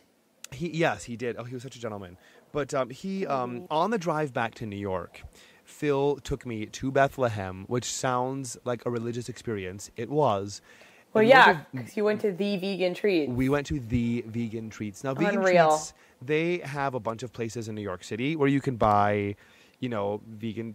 A lot of Vegan They Treats export. supplies a lot of New York City restaurants with vegan desserts, but we only get like 5 or 6 or 7 different ones out here. Oh my God! At first, I Yeah, wasn't peanut even- butter bomb. Yeah, of course. Carrot Which cake. Honestly, I Red velvet wasn't even that cupcake. excited to go to Vegan Treats because I'm like, great, I can go get a peanut butter bomb from the store. Frankly, I'm over it. It's delicious, yeah, but I'm so used to it. They had everything. I got cannolis there. Laura, they had donuts. Yeah, I Which- saw yeah, all those yeah, yeah. donuts. You looked like you had a Boston cream. They had Boston cream donuts. Ugh. Now, Dunwell Donuts has amazing donuts, but they had cream and custard filled donuts. Well, they have cream and custard donuts at Dunwell. Do they? Don't sell them out wrong. Yeah, They had. they don't have them every custard-filled day, donuts? but they have them. Oh, I'm going back. Because one of my favorite things ever growing up was Boston cream donuts. I've You always know what heard. I used to love is a maple bar. Ooh, is that a donut? Yeah. Well, I'll keep my eyes peeled. But I bought 3 Boston cream donuts, 2 cookies and cream filled donuts. I stop got it. a little peanut butter cup torte, a Tres Leches torte, a chocolate chip banana torte, 2 cannolis, a mini red velvet cupcake, and then 3 Boston cream donuts and 2 cookies and cream donuts. I spent $41 on just delicious desserts, and I definitely put on some weight in the past couple of weeks. But that was amazing. It was like a vegan pilgrimage. I would for love me. to go to Vegan Treats. That sounds so fun. Well, when we make Honey the Bronx live at Taboo, a monthly event, Philadelphia, Then I can definitely come sometime. then we can definitely start making a pilgrimage to Vegan Treats. Oh, my kitty is looking at me from her little cone. She's so sad. So how is she doing? Did I just hear It's fine. her? She's just demanding a little attention right now. Okay. Do you want to introduce the listener mail? Hi, baby. Yes, I would love to. Okay. All right, guys. So, it's that time of the show when we respond to your fantastic questions that you send us at bigfatveganradio.com. You guys can always tweet at us. We're at Big Fat Vegans. You can Facebook us. It's Big Fat Vegan Radio on Facebook. You can send us a message or write on our wall. You can email us, bigfatveganradio@gmail.com, or you can give us a call at 315-VEGAN-01. That's 315-834-2601. Yay! We love calls. Ding, ding, ding, ding, ding. And any question, there are no stupid questions. There are no bad questions. So one of my Us Weekly fans that follows me on Twitter was like, I've noticed that you tweet a lot about being vegan. I wanted to ask you some questions. And so it was really kind of a private conversation, but I felt like her questions were so great and universal that we should talk about them on the show. So one of them, the first one, is she said to me, I've considered going vegan, but I love seafood. Ugh. That's her. Direct quote from her. She ugged. Oh, okay, good. I thought that was a judgment. So Ben, why don't you respond, and then I'll give my response. Yeah, I mean, I've never really been a big seafood lover myself, but I did learn to love it towards the end, and I was kind of proud of that. So I was a little like, oh, I have to let seafood go, and I spent my whole life learning to love it. But here's the thing. I look at the beginning of your tweet. You've said, I've considered going vegan. So I guess what I'm wondering is, you said, I've considered going vegan. Why have you considered going vegan? Think about what your concerns were that made you want to go vegan, and do these concerns only apply to land animals? And just maybe, because a lot of people don't think about it, but maybe you haven't considered, our impact on sea animals and our impact on the ocean, what we do with fishing and everything. A while after going vegan, I was given, as a gift, Jonathan Safran Foer's book, Eating Animals. I know it's a very controversial book among vegans, but he does have a lot of really... I don't think it's a controversial book. I'm going to disagree with you. I think he's a controversial person because he's not vegan. Correct. But it's not a controversial book. It's an incredible book. It's an incredible book. He's a controversial vegan. He's a controversial author as he's wrote this book, and he's not yet vegan. Because he's not vegan. He may be going there. Yeah, but he has some great insights and some great visuals that really inform you about the effects of fishing, commercial fishing and wild fishing, the effects that it has on the environment, the animals, our health. So if you just read that book, or just get that book and peruse just the section on fishing, it will really inform you on just what this is doing. I mean, we are completely overfishing our oceans. Basically, our oceans only have about 20 years left before we've depleted all the life in the oceans. When we, if you think about shrimp, for example, in order to catch a pound of shrimp, you actually have to catch 30 pounds of bycatch. That means 30 pounds of dolphins, turtles, fish, other things that we weren't intending to catch just to get a pound of shrimp. And then they toss back all these 30 pounds of dead animals into the ocean. So if you want a pound of shrimp, you have to picture a 30-pound stack of dead animals so you can have your shrimp, And I mean, these nets that they throw in the ocean just drag along the ocean floor and rip up, the coral reef, and just we're really destroying our own environment, for the sake of fish. And that book will tell you a lot more about that. There's also a great link that I'll post in the show notes. If you go to factory-farming.com/fish_farming.html, it also lists a lot of really good information about this. But here's the other reason I imagine why people want to eat fish is because they think it's healthy. Well, the only reason fish might be healthy for you is because of what they're eating. And what they're eating are sea vegetables like, seaweed, nori, hijiki, kombu. These things are full of vitamin A, C, E, B, including B12. Which people think, oh, you can't get that as a vegan. Eat sea vegetables, eat seaweed. It's full of calcium, magnesium, potassium, iron, and full of protein and omega-3 fatty acids. Even vitamin K and iodine. There's so many incredible nutrients you can get if you just eat what the fish are eating in the first place. And if it's the taste of fish you miss, these things will also give they have a nice fishy flavor to them. And if you're cooking with them, add a little bit of nori strips or kombu to what you're cooking, and it will give it a nice fishy flavor. So it's you can really have it both ways. You can have the flavor, you can have the nutrients that you think you're getting from fish without screwing up the planet for the next generation. Yeah, well, everything Ben has just said is totally, right on, and I agree, of course. But, my instinctual response to this, and it's what I said to her on Twitter, is, you give it up last. Yeah. You can do everything else, get vegan in every other way, and leave seafood for last. You're so right. You're so right. Just, you don't have to give it up this second, and don't let it prevent you from cutting out those other foods. Mm-hmm. If you really feel like it's like the one thing you can't stop eating right now, don't. But stop eating everything else. Then do as much as you can. About that. Yeah, that's a very good way to look at it. Yeah, lean into it. So I was just gonna say it's very Kathy Preston of you, that approach. I love that Kathy Preston. So we got another tweet here. I don't know who this one's from, but someone else said, I don't live near any organic or whole food stores. Can I still eat vegan even from the supermarkets or grocery stores? Such a great question. Do you want to start us off on that one? Sure, yeah. I think that it's totally a normal thought. And it's because people think of vegan food as something different when it's not. It's what we're already eating. You know what I'm saying? Right. People always think, vegan food is some other thing. Like, basically if somebody heard just what Ben and I talked about the Maywa thing, you would think you could only eat what we were talking about if you had access to those foods. Yeah. Which, like we said, they deliver nationwide, so you do. And they're and they're really cheap. Exactly. So the person wanting seafood, go to Maywa if you want some lobster or crab or shrimp. Get the lobster. Yeah. But the other thing is that really you don't need those foods to be vegan, and you don't need a Whole Foods to be vegan. I mean, granted, it's nice to be able to pick up a bag of vegan cheese at a grocery store, but you certainly don't need to pick up a bag of vegan cheese to be a vegan.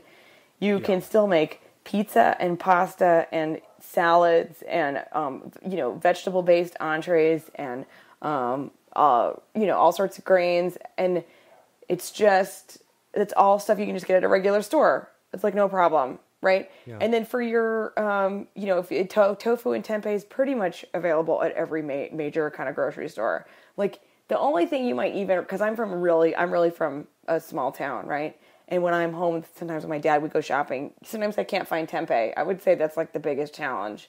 But I've even seen seitan in the grocery stores there. Plus you can make seitan from scratch. Yeah. So basics, simple things. I mean, if you focus on just like, you're eating fruits and vegetables, so you're going to be eating portobello steaks instead of beef steaks, right? And then what do you have with a beef steak? Are you going to have like potatoes and some green beans?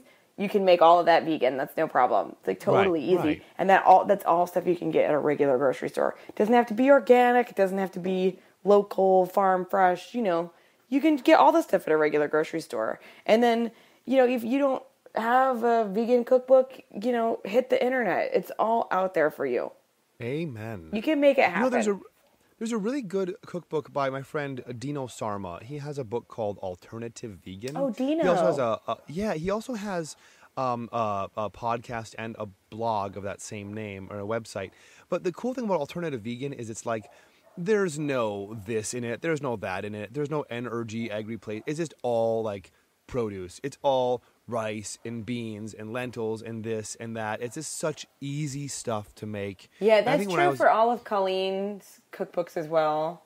Yeah, for all her. When I was not the baking cookbook, but for sure. But for the Vegan Table and Color Me Vegan, those are all whole food cookbooks. And same thing goes for Chloe's cookbook, the one I can't stop talking about, can't stop cooking from. It's all regular grocery store foods, easy to find. And I gotta say, I hear this question from this tweet, and one of the first things that jumps out at me is like within the first couple of words, I don't live near any organic. We're not talking organic. Your question is, can I still eat vegan? Yeah, you can still eat vegan even without, going organic. I mean, maybe by organic they mean hippy dippy stores where they're going to sell vegan. No, they probably mean organic because people once you're talking about fruits and vegetables being the core of your diet, you really are getting your nutrients from it, and you are going to get more nutrients from organic food. So people are always pushing organic food. But look, I'm not going to lie. I understand what it's like to be on a budget And the first word to go out the window when you're grocery shopping, when you're on a budget, is organic. And there's nothing wrong with that. You know what I just tell people is just, Google Dirty Dozen and just make sure that if you're ordering, just make sure that if you're buying produce that's in the Dirty Dozen top 12 list, just wash that off before you eat it with some simple, water and dish soap. They're not water soluble, those pesticides. You can make a natural cleaner with white vinegar. Oh, yeah, you totally can, I'm sure. And there's other like fruit and vegetable wash out there, like fruit soap. You don't have to buy that though. You can just mix it up with household stuff. You can see. Honest to God, you can use some Dr. Bronner's peppermint soap, whatever. I use just dish soap. I just use some Dawn. I would not use dish soap on my fruit. I've never tasted it on my food. Well, I'm just gonna have that disagreement with you.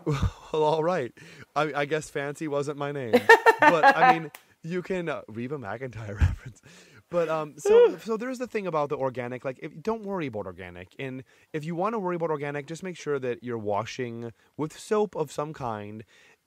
Anything that's in the Dirty Dozen. Anything that's highly sprayed, like apples. But here, or peel your apples. Get the skin off. Sure, but I eat vegan so that I can reduce animal suffering, and I do that by not consuming animal products. And every single grocery store, whether it's a Whole Foods or just some mom and pop shop out in the boondocks, is going to sell produce, rice, beans, seeds, pasta. And if you see something that they don't carry, like plant-based milks or tofu, ask them. I downstairs from my apartment. It's so true, especially small places that are privately owned. If you're like, hey, I would really love it if you could carry coconut milk. They're going to get it for you. Yeah, they want this feedback. My local bodega, I asked, they have soy milk. I'm allergic to soy milk. I asked them if they can start carrying almond milk, and they did. It was just as simple as when their delivery guy came, they just checked off that box and said, have our distributor start bringing some almond milk. So, tell them what it is that you're looking for if they're not carrying it. And, you also don't need these big fancy vegan meats and whatnot to go vegan. Just get some chickpeas and make some hummus. Or there are so many creative things you can do with beans and rice dishes. And lastly, I mean, if we've proved anything with this episode, it's go to Maywa or go to, some online stores. Yeah, if you want those fancy items, you can get them at Vegan Essentials in the vegan store, which we've talked about before. And and honestly, those aren't things we should be eating all the time anyway, although I'm certainly not a health nut, so, I'm no one to say that, but... I love those things myself. Veganessentials.com, veganstore.com, those are in those show notes I live for, vegan nacho cheese. I would, I could live without it, but I love to buy it and have it, and I eat it whenever I want it, And it's nice that we don't have to give up those comforts to go vegan. Totally. So but I order that stuff special. I order online. Get what you can from your store. Get a really simple cookbook that shows you how to make the most out of the least. And anything else that you're craving or have a hankering for, get it from, a vegan national distributor. That we have so many of them today. We're so fortunate. Yeah. But don't sweat that stuff. You just have to start thinking about, the other thing I always say when people talk about this, because I think the desire for a vegan meat is a desire for a center of the plate item. Yeah. Forget about center of the plate. Who gives an F about center of the plate? Yeah. Right? Forget it. Yeah. So we also have an email from a friend of ours. Yeah. Jeremy Ritz. Let me read his email first. Jeremy Ritz emailed us and said, so, as someone who is making a transition to a vegan lifestyle, what are the top 5 pieces of advice you'd give to someone making this change? First of all, I didn't even know Jeremy was considering going vegan. I did. He told me. Oh, I'm so excited. Yeah, he saw Forks Over Knives. So he saw Forks Over Knives and just decided that was it for him? Yeah. Well, he just sent me an email. He had seen the movie that weekend. He emailed me that Monday, and it was like, hey, I'm totally convinced, basically, is what he said. Wow. Yeah. Well, okay, so we've... I certainly have my top 5 things. I have my top 5 things. Here you have it. Jeremy Ritz from the home office in New York City. Here are Ben Strothman's top 5 pieces of advice for someone considering going vegan. Can we get a drum roll, please? Tip number 1. Number 1. No, number 5. You do number 1 last. Oh, right. Don't edit that out. Leave that in. That's hysterical. Okay.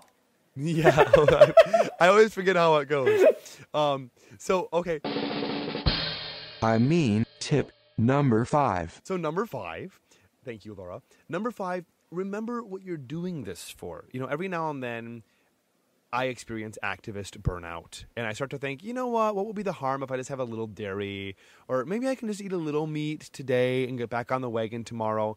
And that's when I watch Earthlings or Forks Over Knives or some, animal rights footage. It's gruesome and it's heartbreaking, but I need to remember what I'm doing it for, and I need to remind myself just what the cost is of that piece of chicken or that cheese pizza. So keep those reminders handy of why you wanted to go vegan in the first place. That's my number 5. Laura, what's your number 5? My number 5?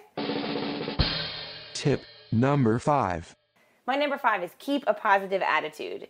Think of this as adding vegan meals to your diet instead of eliminating animal foods.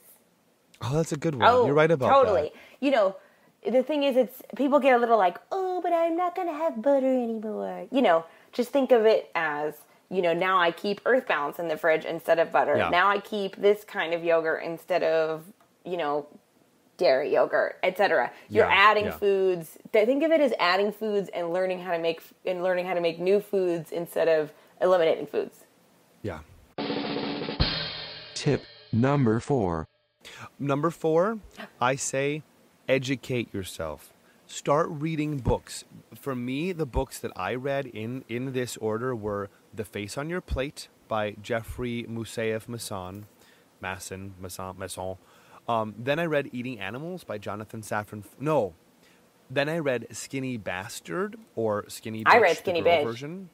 Laura read Skinny Bitch. I read Skinny Bastard by Rory Friedman, who once came into a restaurant I worked at, and I had no idea who she was until she left. And I'm like, oh my God, I would have freaked out if I knew it was her. She was so sweet, so nice, so into let's talk about activism and ways to get people to go vegan. She was so badass. And then I read Eating Animals by Jonathan Safran Foer. These were some of the first things I read. When I was considering going vegan, I read The Face on Your Plate, and then Skinny Bastard, and those things kind of helped me, lean into that change. And once I went vegan, Eating Animals just really helped me remember what I was doing it for. So I say, stay educated, read up. Nice. Tip number 4. Number 4, I say tell people you're transitioning. Get accountable. If people know about it, it makes it real. You mean having a sex change operation? You mean tell people you're transitioning like I'm going to live my life as a woman? No, like you're becoming a vegan. Like tell people, because exactly. The thing is if you keep it a secret, then you're not accountable to anyone. You know what I mean? Yeah. You want to put it out there in the universe that this is something that you're doing. Make it real by telling people. I just got a great idea. Which obviously Jeremy's already doing because he freaking emailed us on our podcast. So good for you. I just got an idea. I want to start writing some vegan song parodies. So I'm going to do one from Dreamgirls. I am changing. Oh, good one. Giving up my animal foods. I don't know. I'll work on it. I'm snapping. Can you hear it? I cannot hear that you're snapping, but I'm snapping right by the mic. Tip number 3. Number 3, start cooking for yourself. Get used to making vegan things. Also, I think it's really helpful if you can stock up your freezer. There's a lot of things I learned how to make in bulk, and I just keep them in my freezer, so I've always got something handy. Isa Chandra Moskowitz's chickpea cutlets from Veganomicon. I keep frozen banana slices and blueberries so I can make smoothies. I make seitan by the truckload, and I keep that frozen in little portion bags. I get Daya cheese, the shreds, and I put that in little Tupperware, and I freeze that. I freeze my Daya too. Yeah, and because it keeps forever, and it doesn't keep forever in the fridge. It will kind of go bad. It will mold after a few weeks. After a few weeks, the pepper jack will mold in 2 days. My pepper jack molded really quickly I don't buy the pepper jack. Guess how I found out? First bite, I was like, nah. Yeah. But also I Gardein? All right. Okay. So yes. Love sorry, Gardein. Just text me back. Also, yes. I won't lie. I keep some junk food in there too. Some Gardein, some like chicken fingers, and just some yummy stuff, so that if I'm like I don't want to make anything Oh fancy. yeah, I keep I'm just Amy's gonna vegan pizzas microwave. and Amy's vegan mac and cheese in my freezer. Yeah, and I just live by a Gristedes, which in New York is just like a regular plain old grocery store. They have tons of vegan Amy's and stuff in their frozen section. Gotta love so that Amy's keep your because it says it freezer right there stocked on the and box. When you look at ingredients, it'll say vegan. says vegan. Yeah. So start cooking for yourself, and also just start. I just think start keeping some stuff that's frozen stocked up. Tip number 3. Number 3, I say get a basic cookbook. I recommend the Quick Fix Vegetarian, also the Quick Fix Vegan, same author, and the Quick Fix Vegetarian is a vegan cookbook. But they're both totally simple recipes. They're all like 30-minute recipes, and they're terrific and super simple and totally great, and will open your mind into seeing. She just takes a lot of like really regular people foods and does them in this really great, simple vegan way, and I just totally recommend it. Yeah. It's one of the first vegan cookbooks I got, and I love it. I still cook from it all the time, and it's totally got great. It's got great like appetizer and dessert sections that are just like they're just no trouble. All the recipes are just like no trouble. Yeah, and I think a lot of Colleen Patrick Goudreau's cookbooks are also amazing. And, you know, Dino Sarma's Alternative Vegan is just a really, really simple one that will teach you how to make some great staple things. Oh, yeah, and then, of course, I tell everyone to get Chloe's Kitchen. But the reason I go with Robin's Quick Fix books is just because, like, you will never think that vegan is hard or challenging in any way. They're so easy, those recipes. I gotta look into Super those. handy. Tip number 2. Number 2. Oh, yeah. Number 2, find a community. You know, you can find so many vegans on Facebook. You know, you can get I got a group of my friends together on Facebook. You can make Facebook groups. So I made a Facebook group out of all the vegans I know. And we get together like every month or two just to have dinner together, you know. So find the other vegans in your area. You know, that's with Facebook. That should be so easy. I will chime in and say I found vegan. a lot of vegan friends on Twitter with the vegan hashtag. Oh, good thinking. I'm not as Twitter savvy. You are Thank not. God I have you for that. I'm not. I'm like a Twitter grandma. I'm like, what's this? Honey LeBronx's Twitter feed is like a Twitter graveyard. It's like nothing sad, but happens, true. and then suddenly something happens, and then you're like, "Is that?" I know. I feel bad Is that- because I just hit 1,000 followers on Twitter. Dude, you jerk! I have like 200. I know. I have all these followers, but I have no. You need to tweet. I know. If someone out there can figure out a way to like turn me into a You don't tweeter, need to. You need to read the Twitter. You don't read it. Yeah. That's why you don't tweet But it. I did find out the new iPhone, the new iPhone software, I can basically take a picture and just tweet it Yeah. directly. So maybe I'll just be like a big picture. You need to tweeter. be reading. I'm telling you, that's what's going to get you tweeting. You need to be reading. You need to be. You need to be reading. What's your number 2, girl? Tip number 2.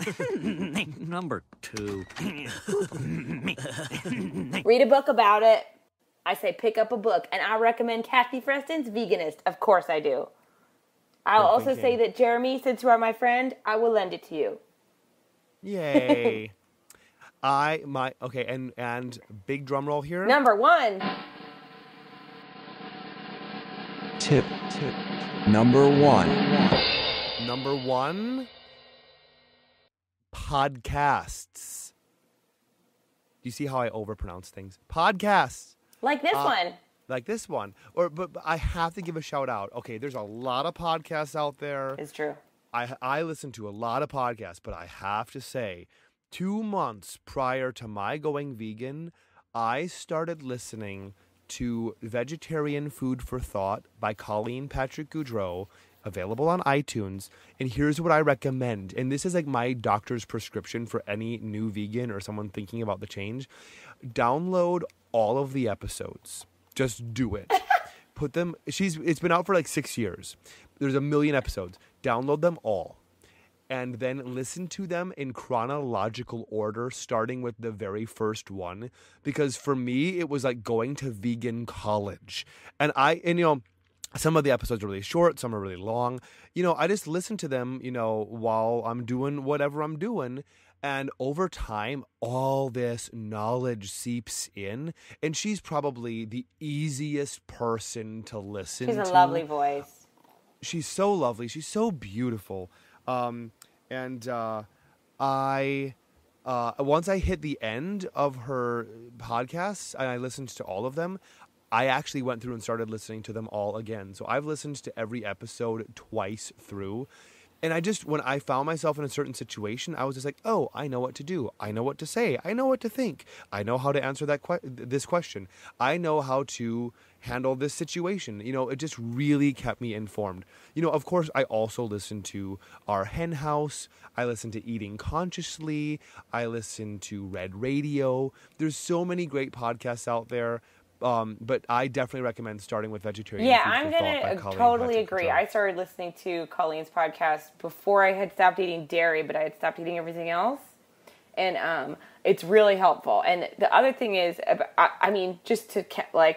just to devil's advocate, what Ben just said, I did not download every episode and listen to them chronologically. I went through the list and I listened to the ones that I wanted to listen to, and starting with Life After Cheese because I wanted to stop eating dairy.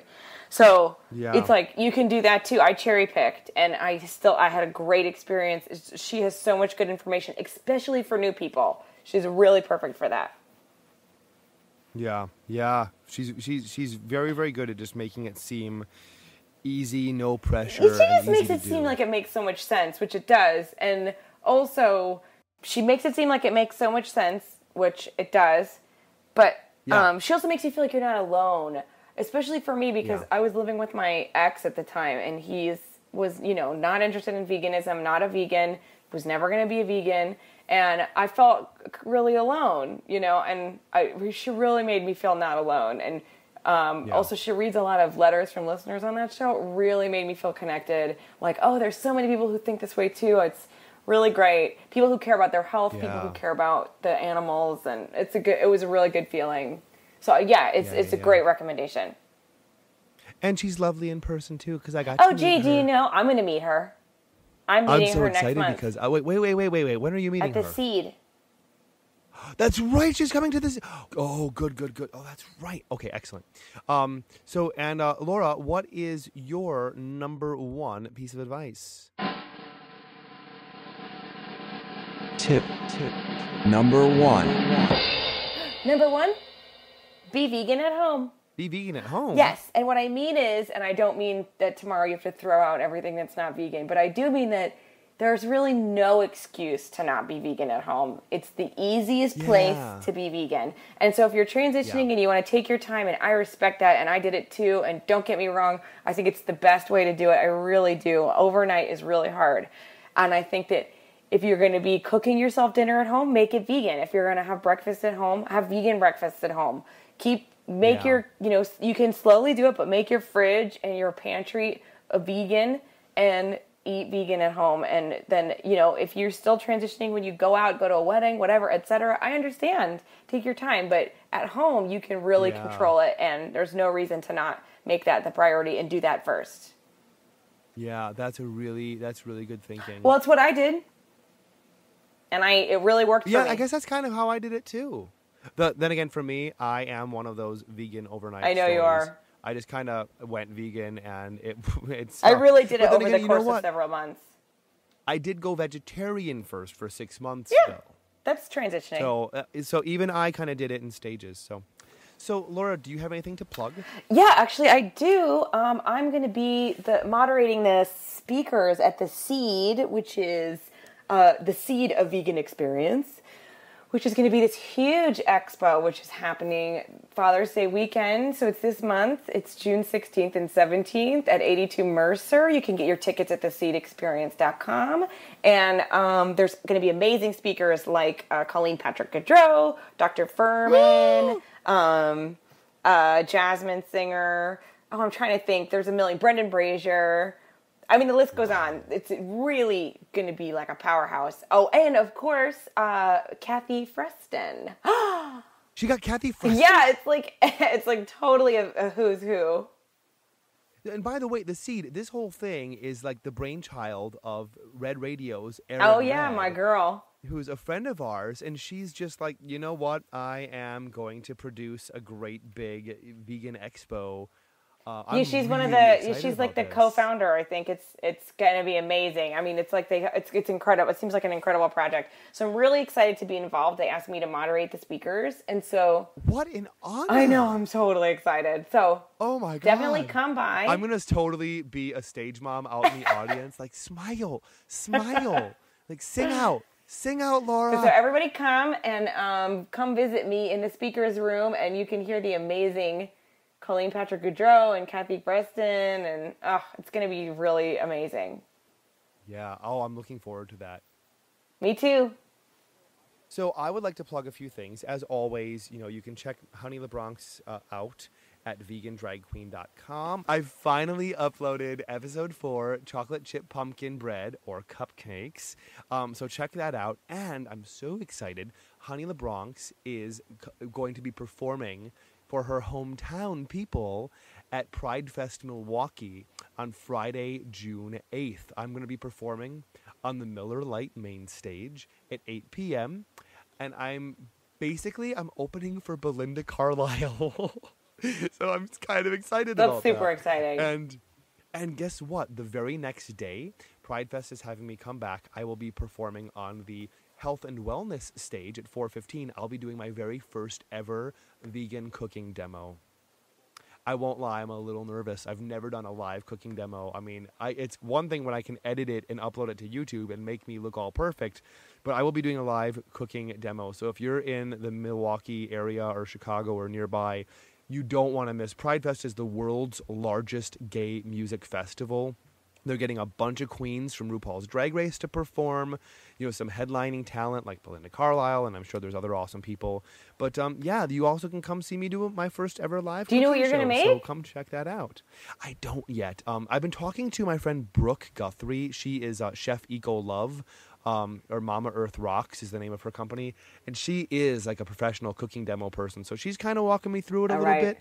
And then I'm also, that same night, Saturday night, June 9th, after the cooking demo, I am staying in makeup and running over to Hamburger Mary's in Bayview. It's in Milwaukee. And I'm performing there. They're having me as their guest performer. And I'm happy to say I went there, and they have like 1 or 2 vegan options, like some hummus and whatever. So I'm really excited to perform there.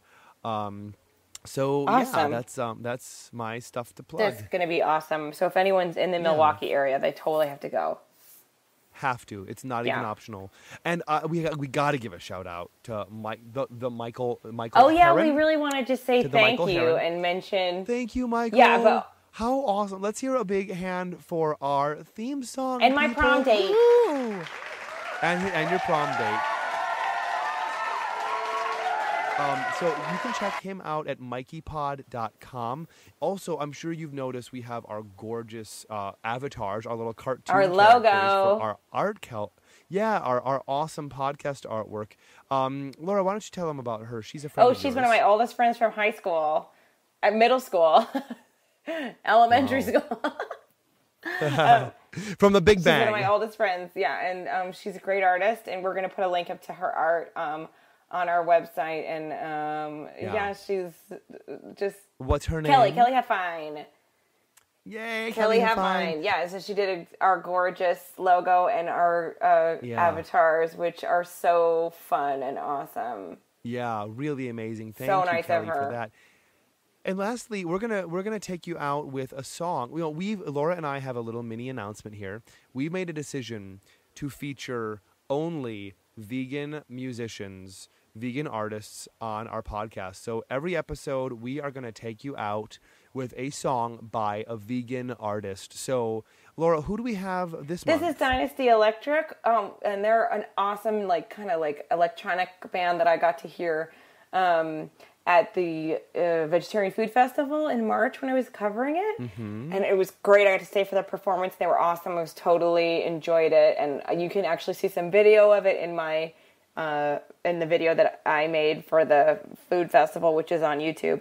And I just their music is really my taste, so I really like them a lot. And so I'm excited to feature them. And so you can check them out on their website. Beautiful. They have a new album coming out, and I think they're awesome.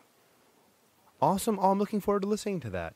So I think that's all we've got today for Big Fat Vegan Radio. Let us know what you guys thought of the episode on our Facebook page. Send us a tweet or leave us a voicemail. We would love to hear from you. So thanks, Ben Strathman. Thank you, Laura Yaz. Have a great day, everyone. And just one more thing. Just if you have time, just if you could, just if you can, just go vegan!